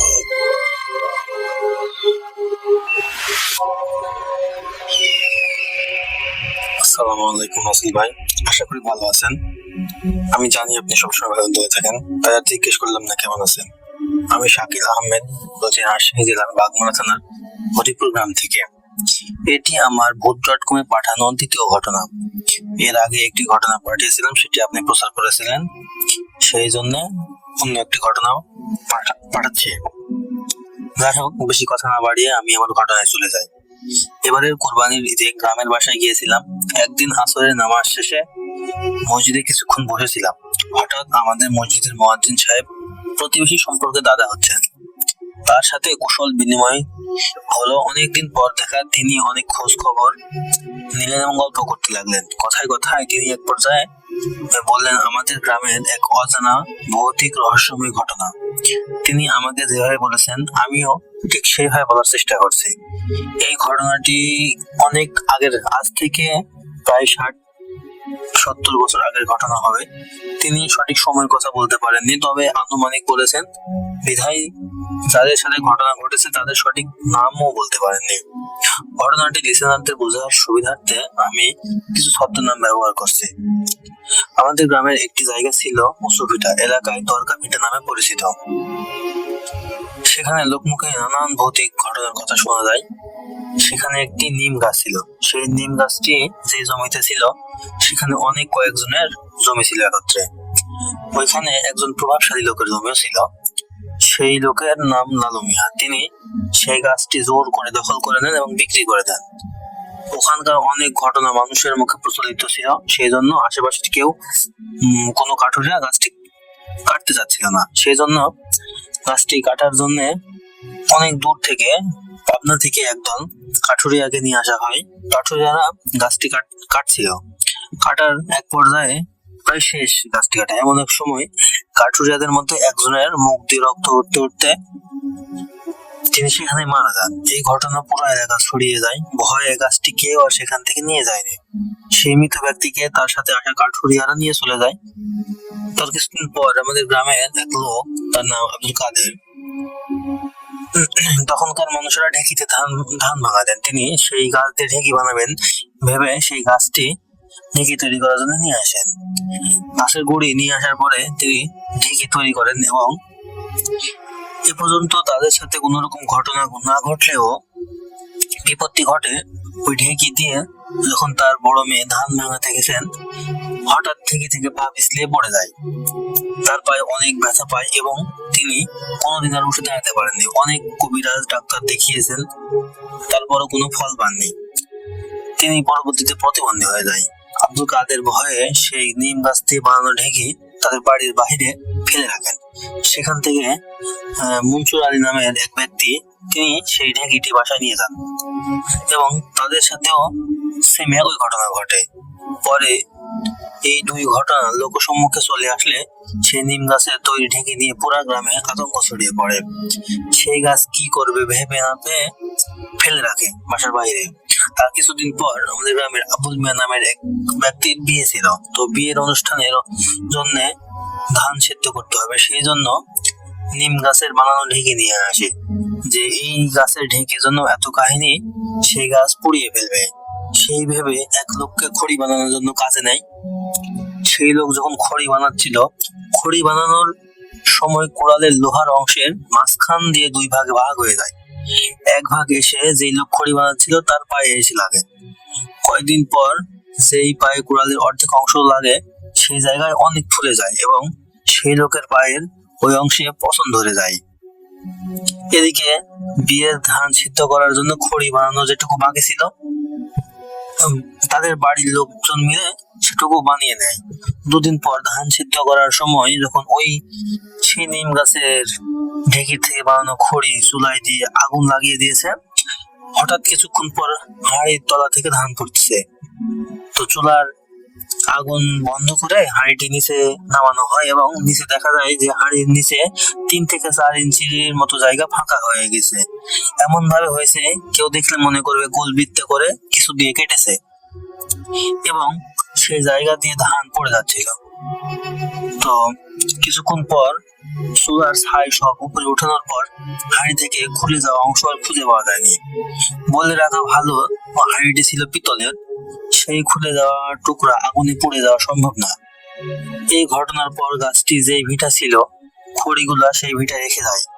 পরে আমাদের গ্রামের এক লোক, তার নাম আশরাফ, তিনি খেজুরের রস থেকে লালি তৈরি করতেন। তিনি সেই নিম গাছের খড়ি নিয়ে গিয়ে তার কাজে ব্যবহার করেছেন। তার সাথে কোনো ঘটনা ঘটেনি বলে আমাকে জানিয়েছেন। পরবর্তীতে ওই ভিটায় একটি বাড়ি তৈরি করা হয়।